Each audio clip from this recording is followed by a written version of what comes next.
rolou uma coisa muito louca nesse momento, porque ficavam 7, 8 caras apontando armas na minha cabeça e gritando comigo em árabe, né? E, cara, assim, eu achando que ia ser executado, né? E aí os caras faziam isso, paravam, aí saíam, ficavam só 3 ou 4 de olho em mim, aí daqui a pouco voltavam os outros e continuava aquela coisa, não, aquela tortura psicológica de novo, né? Os caras apontavam a arma na minha cabeça. Cara, é um negócio tão pesado pra sua cabeça que tinha hora que eu quase pedia pro cara atirar, sabe? Pra acabar com aquele negócio logo.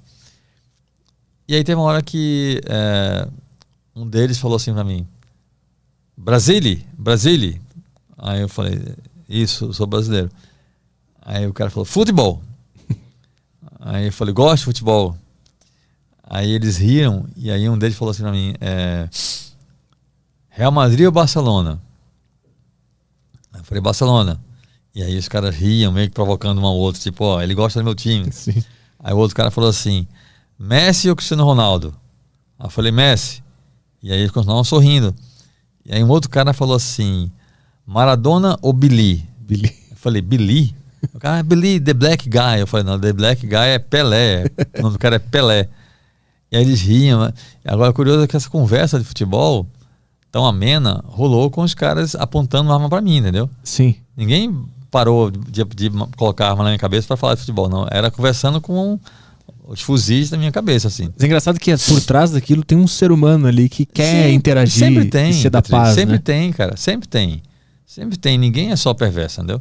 Sempre tem um ponto ali de mandar. Até porque, cara, e lá na Síria eu vi claramente isso, não tem só vilão nem inocente na história. Os dois lados têm os erros, entendeu? Tanto o governo quanto os rebeldes, né? Os dois lados têm seus erros e seus acertos. E foi isso que me levou a querer ir para a Síria. Eu sempre falei que eu queria mostrar o lado humano da guerra. Porque, para vergonha da imprensa brasileira, até hoje eu sou o único jornalista do Brasil de um veículo grande que foi para a Síria cobrir a guerra. Né? Isso é ridículo, cara. A gente tem imprensa grande, forte, e as pessoas não vão, cara, cobrir a guerra de verdade. Teve jornalistas que foram do Brasil ficar em Damasco. Não era, assim. Você ficar em Damasco é como imagina que está rolando uma guerra em Campinas. Imagina que o Brasil entra em guerra, Campinas é o foco. Tá lá, o governo federal, o exército bombardeando Campinas. Aí o cara sai de Nova York para cobrir a guerra e fica aqui em São Paulo. Não cobriu a guerra, né? Sim. É isso, entendeu? É isso. Inclusive foi proposto para ti, né? Quando tu chega lá em Damasco, algum amigo teu fala: fica aí em Damasco, faz a matéria daqui mesmo. Exatamente. E não vai para lá. Exatamente. Mas nesse momento que te tiraram do táxi e ficaram conversando de futebol contigo, o que estava acontecendo? Tava esperando o que ser resolvido? Eu não sabia, ninguém me dizia nada, cara. Isso era uma coisa que foi muito angustiante, porque ninguém me disse nada. O tempo todo, nunca fui informado do que iam fazer comigo, do que estavam fazendo. Eu não sabia de nada. E o doido é que, assim, cara, o ser humano, ele se habitua a qualquer situação, cara. Por exemplo, eu morei no Rio de Janeiro um tempo, né? Fui lá dirigir uma revista em no final de 2008 para 2009. E no Rio, cara, tem dia que o túnel fica fechado pelo tráfico. O tráfico fecha o túnel, acabou. Nossa redação ficava no centro. Várias vezes à noite a gente ouvia tiros no morro. E a parte do dia a dia. Pessoas se acostumam a isso. Vira rotina. E aí lá na Síria, eu, nesse momento, né, eu no chão, lá na calçada, os caras perto de mim, né, com a arma na minha cabeça, conversando sobre futebol, e a gente ouvindo tiros, bombas pela cidade, cara. Você tá aqui conversando, aí o povo... E tá tudo normal. Mas nesse início... Os caras nem susto tinham mais, entendeu? Mas tu tava... Não, claro, né? Eu ouvi os tiros e ficava, cara... Tu tava assustado. Tá muito mais perto do que a gente imagina, né? Sim. Você via claramente. É que tu ficou quantas horas nessa situação? Cara, eu acho que foram, não sei, acho que umas 2 horas talvez, né? Da hora que me pegaram, me tiraram do carro, né? Na rua, na hora que pegaram um táxi, até me levarem para outro prédio, acho que umas 2, 3 horas, não tenho certeza. E aí, arrumaram um sargento que falava inglês, né? Foi um cara muito gente boa, e assim, um cara genial, que ajudou bastante. E as coisas estavam caminhando, a gente conversando, tudo se esclarecendo. O Yassin, inclusive, me falou como eu chegaria ao hospital para onde eu ia, né? Uhum. Dava para ir a pé, eu já estava até sabendo o caminho que eu ia fazer, né? Quando chegou um carro civil, né? Saíram 3 caras, sem identificação, sem uniforme, sem nada. Isso é muito preocupante, porque, cara, nessa situação, carro civil e sujeito sem uniforme é milícia, né? E aí, esses 3 caras me colocaram dentro do carro, né? E a coisa ficou mais tensa para mim, porque um dos soldados, né, que tinha sido legal comigo, o cara falou, I'm sorry, my friend. Quando te pegaram. Quando me pegaram. Uhum. Aí eu falei, pô, então agora ferrou, né? E aí me colocaram, tinha um cara dirigindo e outros 3 caras, né? Esse carro. Um dos caras pegou a minha mochila e foi com ela no colo do banco da frente. Eu fui no banco de trás com 2 caras do meu lado, né? E os 2 com a arma apontada para mim. E esse carro saiu, né, por dentro da cidade de Homs. E eu vendo a cidade toda destruída, toda aquela cena, né, pavorosa. Garotos muito jovens, com camisas de clubes da Europa, do Arsenal, do Real Madrid, do Barcelona, do Liverpool, do Milan, os meninos correndo pela rua, com armas na mão, com fuzis, dando tiros para o céu e gritando Allahu Akbar, Allahu Akbar, quer dizer, Deus é grande em árabe, né? E eu sabia que aqueles garotos eram rebeldes, né? E o carro passando no meio da rua, e eu vendo tudo isso, e eu pensei, cara, esse cara vai me matar, né?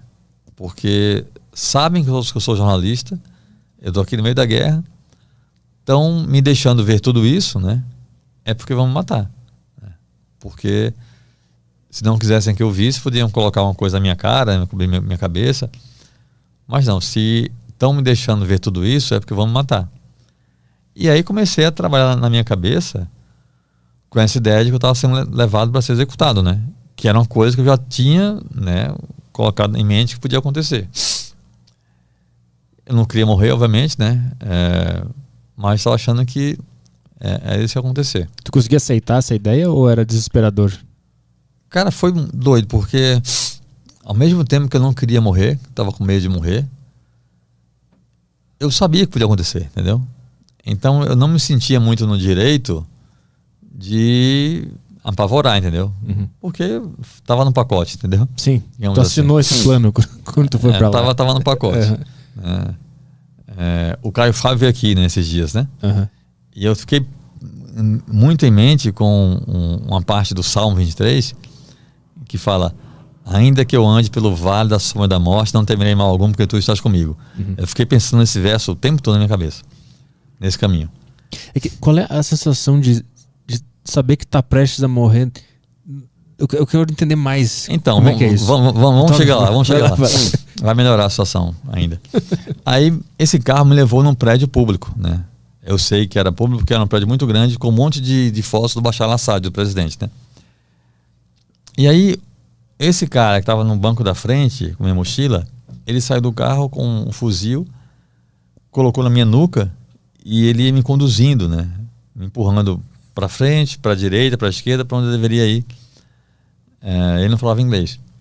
E aí, a gente chegou num ponto em que tinha uma escada só para descer.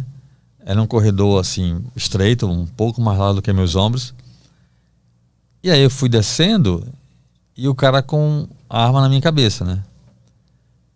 E quanto mais eu descia, mais escuro ficava, né? E eu vi o que no fim da escada me pareceu ser uma parede. Aí eu falei, negócio sem saída, né? Escuro, o cara vai me matar aqui, né? Aí eu fechei os olhos, baixei a cabeça, comecei a descer os degraus bem lentamente, né? Tateando degrau por degrau com os pés. Fiz uma oração, entreguei a alma a Deus e esperei o tiro, né?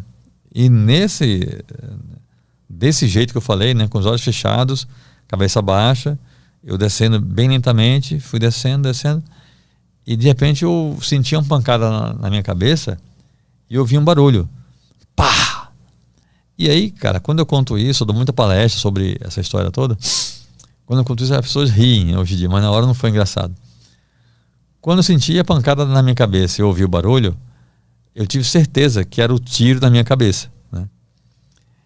E aí eu fiquei tranquilo, eu fiquei aliviado, pensei, putz, acabou, né? Que bom que foi rápido, né? E eu fiquei parado, os olhos fechados, achando que estava morto. E aí eu senti alguém me empurrando. E eu achei aquilo muito estranho, porque eu pensei, cara, acabei de morrer, tem alguém já empurrando aqui, né? Jesus, O que é que tá acontecendo, né? Mas não abri o olho, né? E aí me empurraram de novo, aí eu abri o olho já chateado, já ia brigar com o anjo, né? Que tá empurrando por quê? Aí quando eu abri o olho, eu vi que não era uma parede no fim da escada. Era uma porta de ferro, daquelas de correr assim, entendeu? Aí quando o cara abriu, ali dentro tinha uma delegacia improvisada. A pancada que eu senti na cabeça e o barulho que eu ouvi era a minha cabeça batendo na porta de ferro, entendeu? Sim. Bateu, eu senti a pancada e eu ouvi o pá, né?